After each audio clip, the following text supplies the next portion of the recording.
Então hoje, no nosso clube de hoje, a gente vai ler o capítulo 3 de Amós. Diz assim: ouçam a palavra que o Senhor fala contra vocês. Sublinha isso, ó. Contra vocês. Sublinha, contra vocês. Filhos de Israel. Sublinha também, filhos de Israel. Contra toda a família que ele tirou da terra do Egito. Vamos anotar do ladinho. Palavra de Deus contra Israel. Palavra de Deus contra Israel.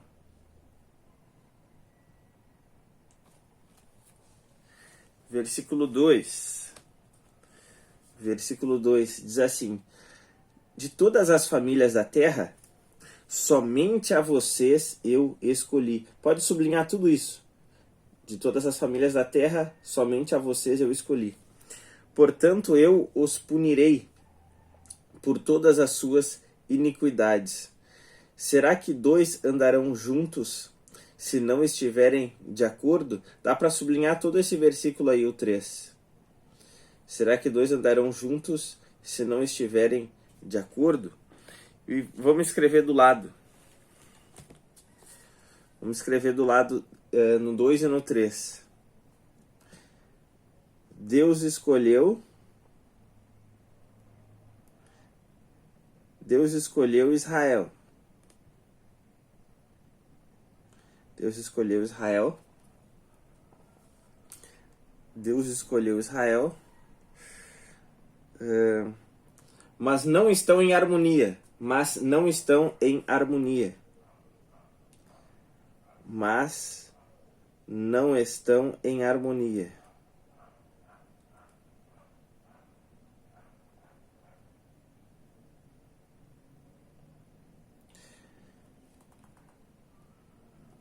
Ok, vamos seguir. Versículo 4.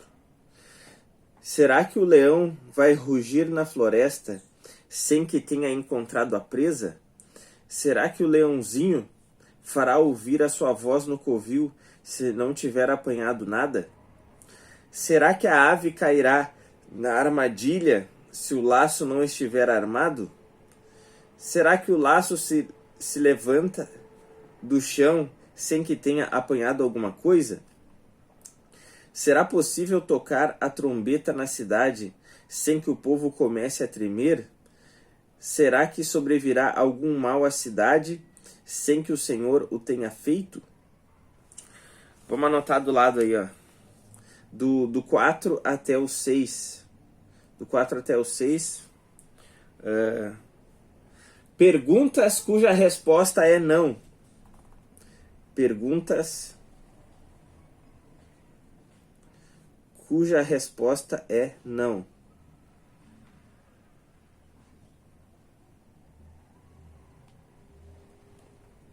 Perguntas cuja resposta é não. Versículo 7. Versículo 7. Certamente o Senhor Deus não fará coisa alguma sem primeiro revelar o seu segredo aos seus servos, os profetas. Pode sublinhar todo esse versículo 7 aqui. Sublinha ele.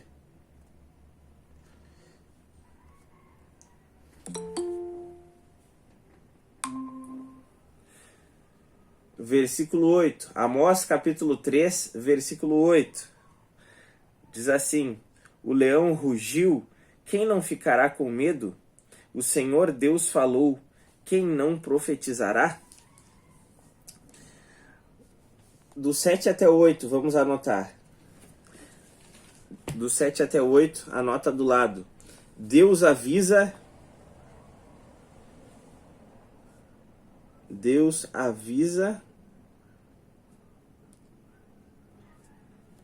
avisa seu povo pelos profetas. Deus avisa seu povo pelos profetas.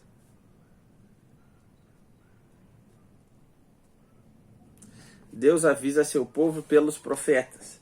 Versículo 9. Proclamem nas fortalezas de Asdod e nos palácios da terra do Egito o seguinte: reúnam-se nos montes de Samaria e vejam que grandes tumultos lá existem e que opressões há no meio dela. Pode sublinhar a palavra lá, ó, Samaria, e também a palavra ali no finalzinho, opressões há no meio dela. Versículo 10. Porque o povo de Samaria não sabe fazer o que é reto, diz o Senhor. Vamos sublinhar tudo isso. Porque o povo de Samaria não sabe fazer o que é reto, diz o Senhor. E entesoura nos seus palácios a violência e a devastação. Versículo 11. Portanto, assim diz o Senhor Deus, um inimigo cercará a sua terra, destruirá o seu poder. Pode sublinhar essa parte. Um inimigo cercará a sua terra, destruirá o seu poder. E os seus palácios serão saqueados. Tá. Pode anotar do lado assim, ó, do versículo 9 até o 11. Vamos anotar assim, ó. Juízo contra Samaria. Juízo contra Samaria. Juízo contra Samaria. Por não fazerem o que é certo. Juízo contra Samaria. Por não fazerem o que é certo.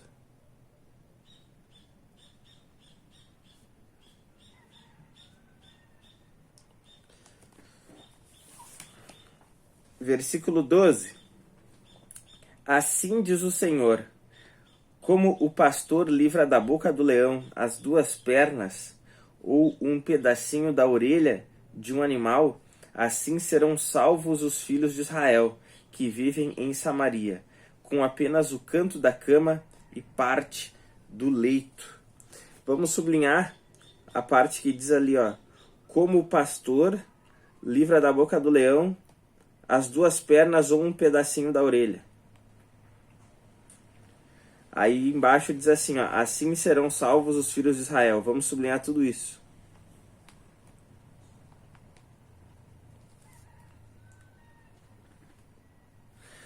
Aí vamos anotar do lado aí, no versículo 12. Aí anotem assim, ó. Uma pequena parte seria livre. Uma pequena parte do povo seria livre. Uma pequena parte do povo seria livre. Uma pequena parte do povo seria livre.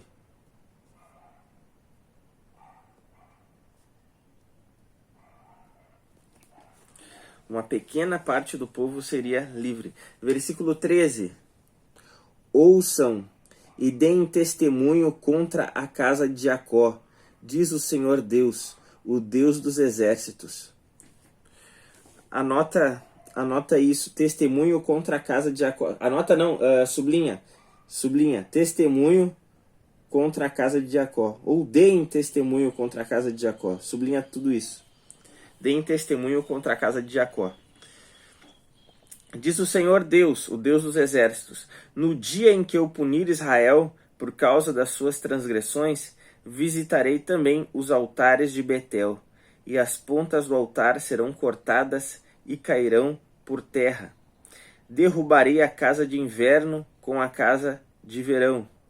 As casas de marfim ficarão em ruínas, e as grandes casas serão destruídas, diz o Senhor. Vamos sublinhar, as casas de marfim ficarão em ruínas, sublinha isso, e as grandes casas serão destruídas.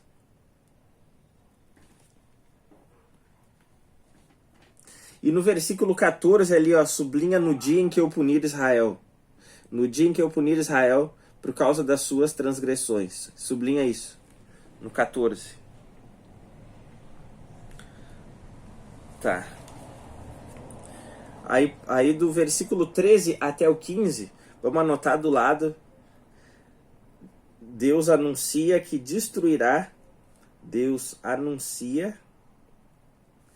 que que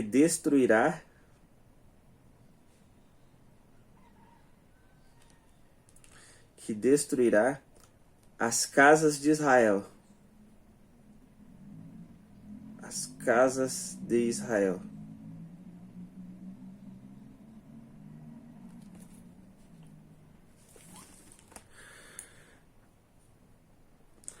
Ali no versículo 14, a gente pode sublinhar aquela parte que diz ali, ó, visitarei também os altares de Betel. Visitarei também os altares de Betel.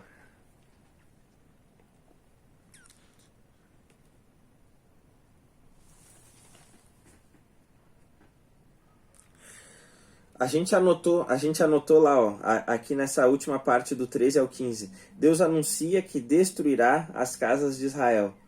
Aí pode se tiver espaço ainda, anota assim, ó, pela idolatria, pela idolatria.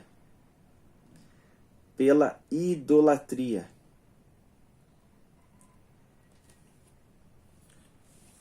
Pela idolatria. Deus anuncia que destruirá as casas de Israel pela idolatria. Ok. Agora vamos ver o que a gente anotou, tá bom? Vamos ver o que a gente anotou no capítulo 3 de hoje. Palavra de Deus contra Israel. Palavra de Deus contra Israel. Só para a gente entender, né? A gente vai ver em vários livros assim proféticos, a gente vai ver Deus falando coisas bem fortes assim, que nem diz aqui, né? Palavra de Deus contra Israel. Deus, ele não deseja o mal por si só, pelas pessoas. Vamos supor assim, ó, as pessoas não fizeram nada e Deus deseja o mal delas. Isso não existe, tá bom? Porque a Bíblia ensina que Deus é benigno. Quando alguém é benigno, essa pessoa, ela deseja o bem, ok? Se Deus aqui, ele está falando contra Israel, é porque eles fizeram algo muito grave contra Deus, entendem? Fizeram algo muito grave. E é só quando a gente dá, né, um motivo, é que Deus, vamos dizer assim, fica irado, fica indignado, né? Nesse caso, né, Israel conhecendo Deus, eles acabaram se afastando. E sempre que fala ali Israel, está falando da parte do norte, tá bom? Porque eles se desviaram primeiro. Porque quando fala Judá, Jerusalém, aí é o povo do sul. Esses continuaram fiéis a Deus, foram se afastar de Deus só mais tarde, tá bom? Então aqui, quando diz que Deus está falando contra Israel, é porque Deus está corrigindo eles por eles terem se afastado, ok? Vamos seguir. Deus escolheu Israel, mas não estão em harmonia. Por isso que a gente sublinhou ali, né? De todas as famílias da terra, somente a vocês eu escolhi. Imagina que, olha quantas nações tem no mundo, né? Olha quantas nações tem no mundo e Deus escolheu especificamente eles. Deus escolheu eles porque primeiro Deus escolheu Abraão, né? E ali deu a origem o povo hebreu, o povo de Israel, quando Deus escolheu Abraão, que é o pai da fé. Porque Deus escolheu uma nação, né, para do zero eles terem os princípios de Deus. Deus deu a lei para eles. A Bíblia fala no Novo Testamento que a gente é salvo pela fé, independente da nacionalidade. Precisa crer no Senhor para sermos salvos, né? No Novo Testamento, né, crer no Senhor Jesus para a gente ser salvo. Aí Paulo diz assim, ó, então não tem vantagem então em ser israelita? Aí Paulo diz assim, ó, sim, tem vantagem, porque para nós Deus deu os oráculos, as promessas, ou seja, eles conheceram primeiro a Deus, entende? A vantagem é essa, é que eles conheceram primeiro a Deus. Então, eles conhecendo primeiro a Deus, porque Deus escolheu eles de forma muito bondosa, né? A gente vê que mesmo assim, eles acabaram se afastando e não andaram mais com Deus. Aí Deus começa a fazer alguns questionamentos, e o primeiro é, será que dois andarão juntos se não estiverem de acordo? Ou seja, eu dei a minha lei para vocês, e a lei de Deus, né, a palavra de Deus, é a vontade de Deus revelada para nós, ok? Eu dei a minha palavra para vocês, mas vocês não querem seguir a minha palavra. Aí Deus diz, Por acaso andarão dois juntos se não estiverem de acordo? Ou seja, se vocês não querem me obedecer, vocês acham que eu vou continuar andando com vocês? Entenderam isso? Entenderam isso? Então não tinha como Deus continuar andando com eles, né, favorecendo eles, sendo que eles estavam agindo de forma completamente contrária a aquilo que Deus estava dizendo, aquilo que Deus queria. Então não tinha como continuar um relacionamento saudável, né, e pacífico de Deus, que era e é completamente santo, com um povo que estava mergulhado no erro, mergulhado no pecado e não estava arrependido ainda. Vamos seguir. Aí depois vem um monte de perguntas ali, que eu não sei se vocês perceberam, mas todas as perguntas, né, dá a entender que a resposta é não. Quer ver? Ó? A começar da primeira, né? Andarão dois juntos se não estiverem de acordo? Não, né? Também, ali depois, né? Será que o leão vai rugir na floresta sem que tenha encontrado a presa? O leão não ia rugir do nada, né? Então, a resposta também é não. Deus aqui está querendo dizer, né? Por acaso é à toa que eu estou indignado contra vocês? Vocês não me deram motivo para isso? Vocês estão entendendo? Vocês acham que eu simplesmente dormi com os pés destapados e aí estou furioso com vocês agora? Deus não é assim. Deus, ele é imutável. Então não era à toa que Deus estava irado com Israel. É porque eles deram muitos motivos. Não apenas um motivo, mas muitos motivos. E isso, né, já fazia muito tempo. Um dos atributos de Deus também é que ele é paciente. A Bíblia diz que ele é tardio em irar-se. Porque se Deus fosse nos punir, logo que a gente erra, né? Olha, não teria ninguém vivo na terra hoje. Entende? Então, Deus é paciente. Ele nos dá tempo, ele vai nos dando corda, né? Vai dando tempo ali pra gente se arrepender, porque ele quer a salvação de todos, né? Como Pedro diz, que Deus esperava, né, aguardava, porque ele queria, né, que todos fossem salvos. Então não era à toa que Deus estava indignado com eles. Aí o que a gente anotou depois? Deus avisa seu povo pelos profetas. Isso aqui é importante também, tá? Porque não acontecia assim, do nada, as pessoas, né, estavam fazendo as coisas erradas e do nada Deus ia lá e castigava elas, sem elas saberem o motivo, entendeu? É que nem um pai e uma mãe. Um pai e uma mãe, para ser eficaz, quando vão castigar um filho, né, enfim, corrigir um filho, porque a Bíblia diz que se a gente usar vara, né, no filho, a gente pode estar livrando a alma deles do inferno, ok? Então essa história aí, não pode tocar no filho, não pode bater no filho. É óbvio que a gente não vai, vamos dizer assim, ó, agir de forma desumana e extrapolar, ok? Mas quando não há uma punição, a gente está treinando a criança para ela repetir o mesmo erro e a gente mostra que a gente não se importa com o mal que ela está fazendo, ok? Então é necessário sim uma correção.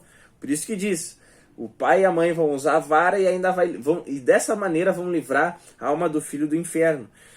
Só que para o pai e a mãe serem eficazes no castigo, né, quando operam na vida do filho, eles precisam deixar claro para o filho o que eles fizeram de errado, ok? E não é de imediato, normalmente, que o pai já vai dar umas palmadas, né? Primeiro diz, olha, isso aqui tá errado. Se tu fizer de novo, né? Se tu fizer de novo, tu vai ficar de castigo, ok? Ou seja, o pai dá uma chance, dá um tempo. Vocês estão entendendo? E esse aviso, né? Ó, se tu fizer de novo, vai acontecer isso. Esse aviso Deus dava através dos profetas, ok? E aqui, essas palavras estão vindo justamente através do profeta Amós, dizendo, olha só, se vocês não se ajeitarem, eu já estou indignado com vocês. Eu já nem estou mais andando com vocês porque a gente não está em harmonia, a gente não está de acordo. Mas agora, se vocês persistirem no erro, vocês vão colher o mal. Se vocês continuarem plantando o mal, vai ter uma colheita, vai ter um castigo, ok? Então Deus sempre avisa através dos seus profetas. A gente vê que essa é uma característica de Deus. Deus não sai punindo do nada. Deus quer nos deixar consciente, porque se o profeta avisa e a gente muda de atitude, olha, o juízo é cancelado, entende? E várias vezes isso aconteceu, né? Os irmãos lembram da cidade de Nínive, até que Deus enviou Jonas para lá, a gente vai ler futuramente. Deus ia destruir aquela cidade em 40 dias, mas eles se arrependeram, né? Deus avisou através de Jonas, eles se arrependeram, Deus cancelou o juízo. Por quê? Porque Deus quer é o nosso arrependimento e que a gente se volte para Ele de novo. Ele não tem prazer em castigar, ok? Vamos continuar. Então Deus avisa seu povo pelos profetas. Do versículo 9 ao 11 nós anotamos: juízo contra Samaria por não fazerem o que é certo. Samaria era a capital do reino do norte, tá bom? Como falei, Israel estava dividido, né? O reino do norte ficou chamado Israel, e aí a capital era Samaria. O reino do sul ficou chamado Judá, e a capital era Jerusalém. E aqui a gente vê que lá em Samaria, né? Eles não faziam o que era correto. É o que diz no versículo 10, ó. Porque o povo de Samaria não sabe fazer o que é reto, diz o Senhor. Então era por isso que o castigo, o juízo de Deus viria sobre Samaria. Porque eles não faziam o que era certo, ok? Mesmo eles tendo a lei escrita, mesmo ele tendo sacerdotes, mesmo os profetas avisando, ainda assim eles não faziam o que era certo. E era por isso, nessa persistência e nessa insistência no erro, que viria o castigo. Aí Deus deu o exemplo ali, né, no versículo 12, dizendo: assim diz o Senhor, como o pastor livra da boca do leão as duas pernas, ou um pedacinho da orelha de um animal, assim serão salvos os filhos de Israel, que vivem em Samaria, com apenas o canto da cama e parte do leito. Deus usa essa metáfora aqui para dizer que o povo iria sofrer um castigo, ok? E somente, nós anotamos ali, né, uma pequena parte do povo seria livre. Assim como às vezes o pastor conseguia salvar só as pernas ou só o pedaço da orelha da ovelha, né? Porque o leão tinha levado o resto. Da mesma forma, uma pequena parte do povo ia ser poupada. Vocês entenderam? Entenderam isso? Então uma pequena parte do povo ia ser poupada. Porque ainda tinha alguns poucos, né? Dá a entender que ainda alguns poucos guardavam ainda a sua retidão, né? Como Deus falou para Elias, né? Quando Elias, que profetizou para o reino do norte, Elias pediu a morte, né? E disse: ah, Senhor, só ficou eu. Todo mundo se desviou, só ficou eu. E Deus falou assim: Elias, eu reservei 7.000 que não se dobraram diante de Baal, ok? Então Deus sempre reserva uns poucos, assim, né? Que se mantêm firmes, fiéis ao Senhor. Todo mundo se corrompe, né? Mas sempre tem aqueles ali, ó.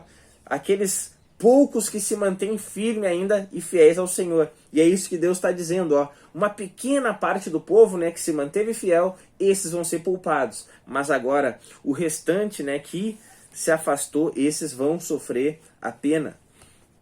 E a gente vê, meus irmãos, que essa ilustração, né, da grande parte, né, se afastar e fazer o que é errado, e uma pequena parte só se manter firme e fiel, a gente vê que Jesus falou a mesma coisa no Novo Testamento, porque ele disse assim, ó: larga é a porta, né, e espaçoso o caminho que leva à perdição, e muitos vão para lá. Mas agora apertado é o caminho e estreita é a porta que leva à salvação, e são poucos os que se acertam com ela.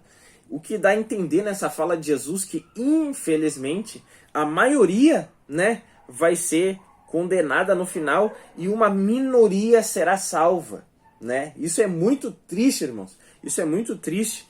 E é por isso que a gente tem que fazer parte dessa minoria que permanece firme, que insiste, que persevera, entende? Que não negocia o evangelho, mas que se mantém firme no Senhor.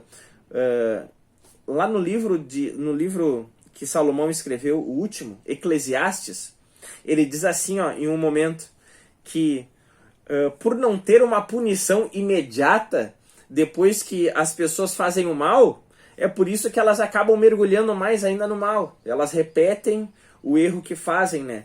E às vezes, né, a gente vai ver os ímpios prosperarem, às vezes a gente vai ver quem faz o mal se dá bem, e quem, né, tá fazendo a coisa certa, a gente vai ver às vezes no aperto, né?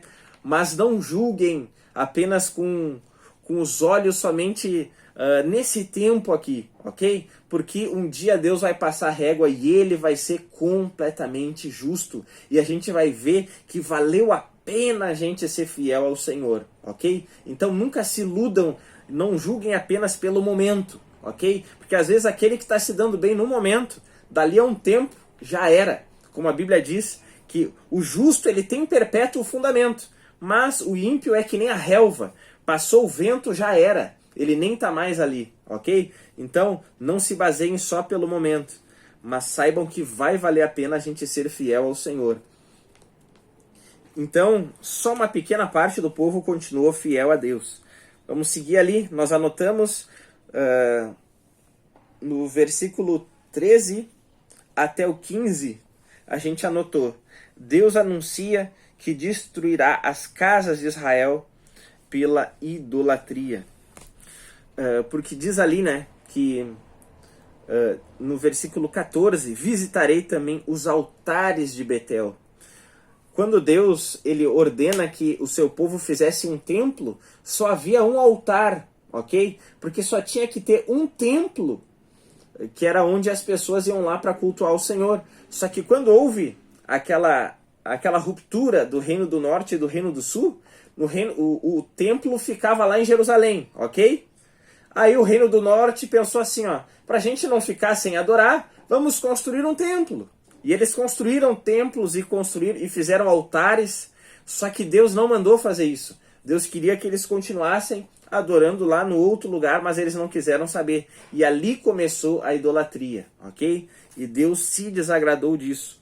Então tudo que eles estavam vivendo ali, esse castigo que estava sendo anunciado, a raiz de tudo isso era a idolatria, ou seja, eles traíram a Deus, eles trocaram de Deus, tanto que colocaram bezerros de ouro nos templos ali que fizeram. Então eles se afastaram de Deus, ok? Então não era à toa que Deus estava indignado e que Deus estava ali avisando que teria um castigo, mas tudo isso foi porque o povo se afastou de Deus, começou a adorar outros deuses, né? E não faziam mais nada certo, como a gente leu aqui, ok? E tudo isso Deus está avisando. O que é importante a gente sempre entender, tá bom? A gente leu lá no início, né? A palavra de Deus contra os filhos de Israel. A gente tem que entender que enquanto Deus está falando, meus irmãos, Deus ainda está nos dando chance, entende? Por mais que a palavra pareça dura às vezes, Deus ainda está nos amando porque Ele está nos avisando, entende? Porque se a gente se arrepender, olha, é tudo cancelado e glória a Deus, a gente é cancelado o castigo e a gente vai estar em harmonia novamente com o Senhor. Então, enquanto Deus está falando, ainda é o amor, por mais que às vezes a palavra seja dura. Então, às vezes, aqueles que pregam contra nós, vamos dizer assim, né? Trazendo palavras assim de correções, de repreensões, e às vezes parece assim que tocam nas nossas feridas, né? E a gente pensa, pá, falou sobre isso, e é bem a minha fraqueza, né? E a gente nunca deve pensar assim, ó, esse pregador tá dando indireta para mim. Não pensa uma coisa dessa, entende? Porque Deus ele vê a nossa vida inteira, ok? E quem prega às vezes nem sabe nada da nossa vida, só tá sendo instrumento de Deus. Então, não pensem que quando Deus fala duro conosco, Deus, isso é apenas o ódio de Deus contra nós. Não é assim. Porque se Deus está falando duro conosco, é porque Ele está nos tratando como filhos, como dizem Hebreus, que o pai, ele disciplina e corrige o filho que ele ama. Entende? Se Deus ficasse quieto e só castigasse, né, isso seria ruim. Mas se Deus ainda está falando para nós, é porque Ele ainda não desistiu de nós. Amém, meus irmãos?